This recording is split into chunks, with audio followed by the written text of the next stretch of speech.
Guys, it's me again today. I just want to do a quick video for you. I had another one in mind, but I had a couple questions pertaining to this topic in some of the comments on my other videos, so I thought I'd do one today that's kind of about extra skills that might give you a bit of a heads up in archaeology. This question is a bit difficult to answer because in part my education in my undergraduate was really thorough in terms of my field school was 6 weeks long. You're expected to learn a lot of different skills on it, which I found really helped me when I started working in commercial archaeology. However, not everyone will have that experience.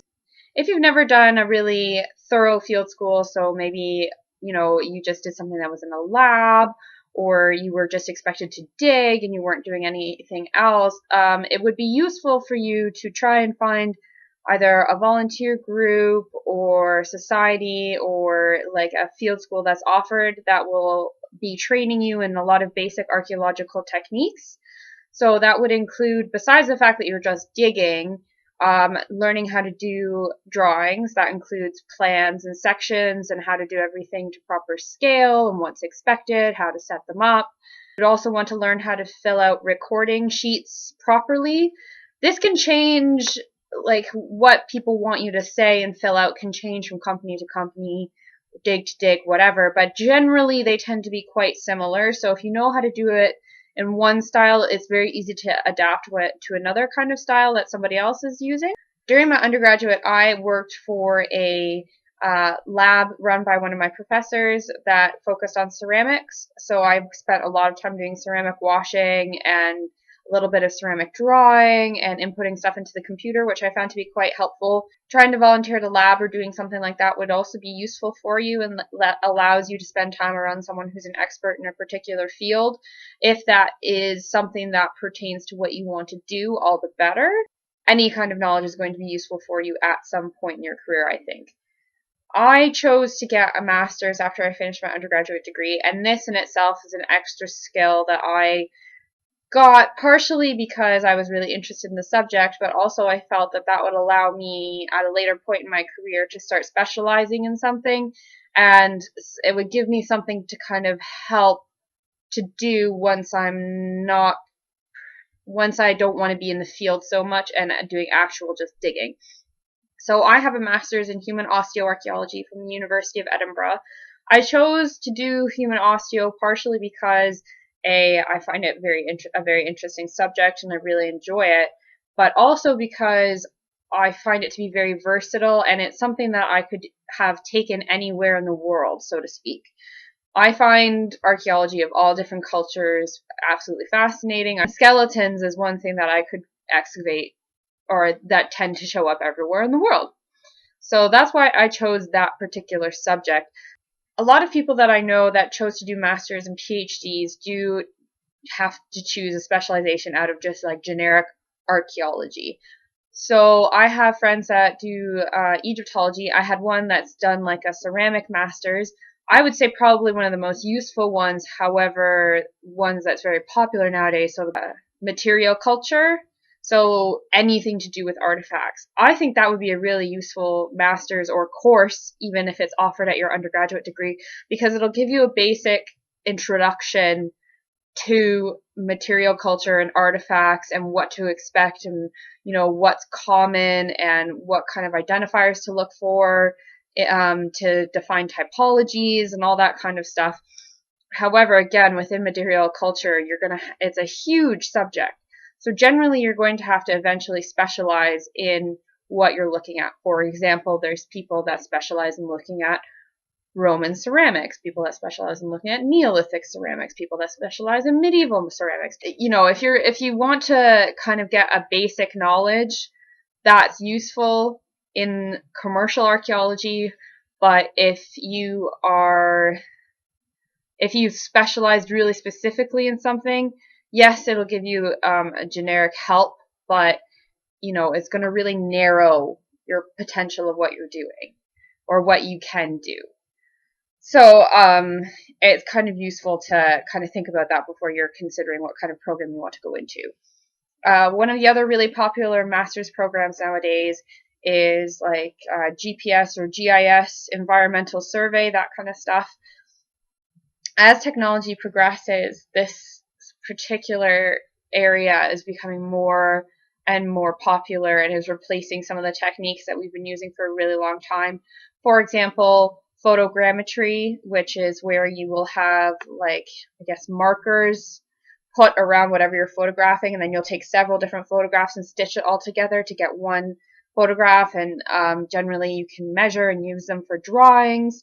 This is gradually replacing doing drawings, because drawings are inaccurate, because, you know, if you stand over something and you look at it one way, you shift like one footstep to the left and it's going to look different from that perspective, whereas a photogrammetry is going to be a more accurate representation of what you're seeing, especially for something like site photos that have to be that are drawn at like a 1 to 100 scale. If you can get a drone and fly over site and take photos of it, that's a lot easier to do and probably takes a lot less time, which is key in commercial projects because they want to get things done as soon as possible.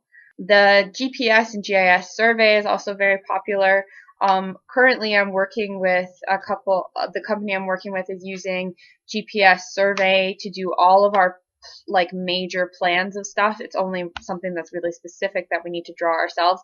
So we have 2 people with a GPS that go all over site, and when you have something that you need them to record, they come over and they use the GPS to essentially draw your feature into the overall plan of the site. And they'll do break of slope, they'll do all that stuff. So knowing how to use that GPS is really, really helpful. That could really put you ahead of everyone else if you know how to use that technology. Older archaeologists tend to be not that great with computers. They've spent a lot of their time in their life working in the field, and, you know, they've had to use Microsoft Excel and Microsoft Word, and they haven't really had to use something much more complicated than that. But nowadays, with all of this other technology making the process of doing archaeology so much more efficient, having a good base of computer skills is more and more helpful.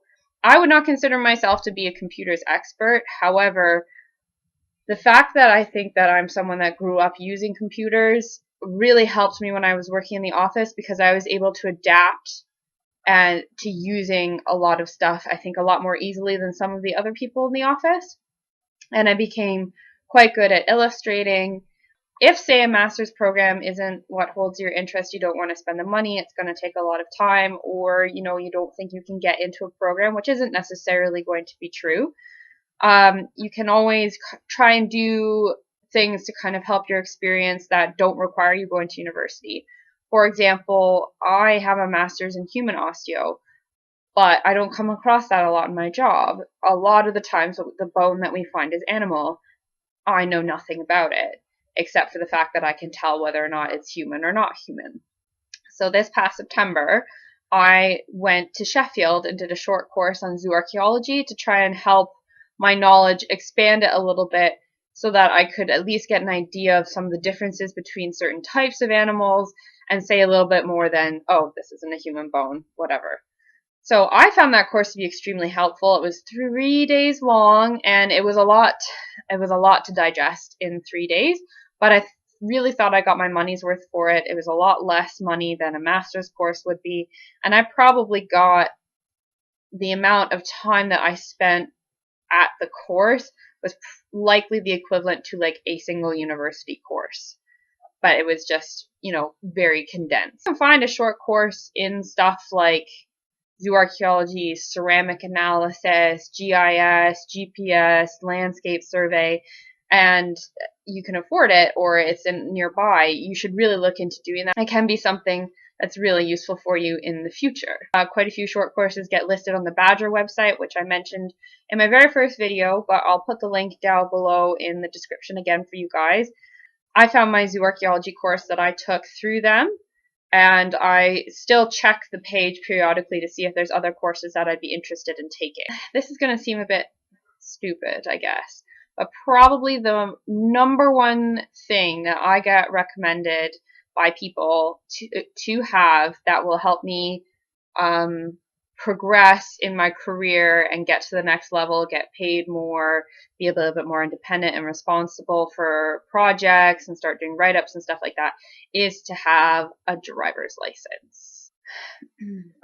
in the UK, because the transport industry is so easy to use and to get around and not so expensive, a lot of people, young people in the UK, don't tend to have driver's licenses necessarily as much as you would somewhere like, say, here in Canada, where, you know, everyone at 16 gets their driver's license. And because things are so much more spread out, a lot of more people tend to have cars and to use them. However, in archaeology, the way it essentially works is you start out as a site assistant, somebody who is like the lowest rung of the ladder, the lowest pay grade, blah, blah, blah.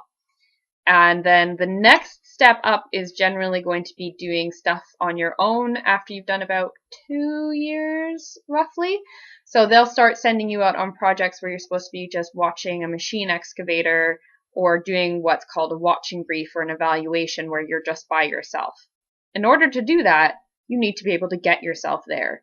And these places don't tend to be in the middle of like a city center that's easily accessible by some kind of public transport. You need to be able to drive yourself to where you're going. So this particular requirement tends to hinder a lot of potential archaeologists who are ready to move up the ladder, because a company will not start promoting you until you have a driver's license and you are able to drive for them. So it doesn't matter how long you've been doing the job. If you can't get to the job they want you to do, you're not going to get sent out on it, and you're not going to have as much work because you need to be on a project that requires more than one person, which is less common, if that makes sense. So in my particular case, I have had a full Canadian driver's license, and I recently, this past summer, exchanged it for a UK license. And the way that it works is they have an exchange program, but because Canadian driving licenses don't differentiate between a manual and an automatic transmission, and UK licenses do, you can only exchange your license for an automatic license, which you might think is like, oh yeah, that's fine. But no, everyone in the UK drives a manual car, including all archaeological companies. So in order to get a manual license, you have to take the drive test. I've also found that this has been the other part of this that makes it difficult for archaeologists to get, is that you don't know where you're going to be next week generally when you're at a site assistant level. You can be getting sent out to like the middle of Scotland, the middle of England just for 1 week, and you're all over the place. It's hard to find people that will give you lessons on weekends. It is also very expensive to take lessons. And if, unlike myself, you don't already know how to drive, it can be like exorbitant. Also, the test in the UK is known to be quite hard. I think there's probably about a 50% fail rate. So it can be really discouraging for some people. Like some people that they took lessons for a long time, but then they got sent away on this huge job and haven't taken lessons for 6 months. So they've either forgotten everything that they know. Now they just have to take everything again. So it's just, the companies don't exactly make it easy for you. They kind of sit there and they say, oh, well, if you have a driver's license, you can get all this work and we can employ you all the time, but they don't go out of their way, but they make it exceedingly difficult for you to take the steps that you need in order to get a driver's license. The way I overcame this hurdle was by taking this job that I'm currently going to be going back to, and I know that I'm going to be there all like during the week for the next couple of months. So essentially, as soon as I got to the town that I'm staying in, I looked up a bunch of drive centers, called around for an instructor, had to be put on a waiting list, and then just drove. I just kind of said to myself, okay, instead of just like putting all my extra money into savings, I will spend whatever I need to spend in order to make sure that I'm ready to do a drive test. And my goal was to do the drive test before I left to come home for Canada for Christmas. So I think I had about 5 or 6 weeks to prepare. I did a 2-hour lesson each week with my driving instructor. I did my test right before I left and I managed to pass. Yay! It's a very long way to explain it, but if you don't have a driver's license and you want to work in archaeology, get a driver's license. It's going to hands down be the #1 skill that's going to advance you in your job from like a trainee and a site assistant to being like a project officer or a field officer. If, say, you're living in the UK and you'd like to pursue a career in commercial archaeology and you're doing a degree, definitely take some courses in either British history or British archaeology specifically, because you want to have an idea of the background of the country and possibly even of the sites that you'll be going on to, so you kind of know what to look for. But I mean, a lot of people, I've said before, like, I wish I would have learned some of this at university, and a lot of archaeologists have said, well, they don't really teach you stuff like this at university. A lot of this, like, career is just learning on the job. And that doesn't mean that you can't kind of give yourself a bit of a natural advantage, but that is limited, and really the number one thing that you need is experience and a driver's license. So, yeah, I hope this has been at least somewhat helpful for some of the people that were asking me questions about this.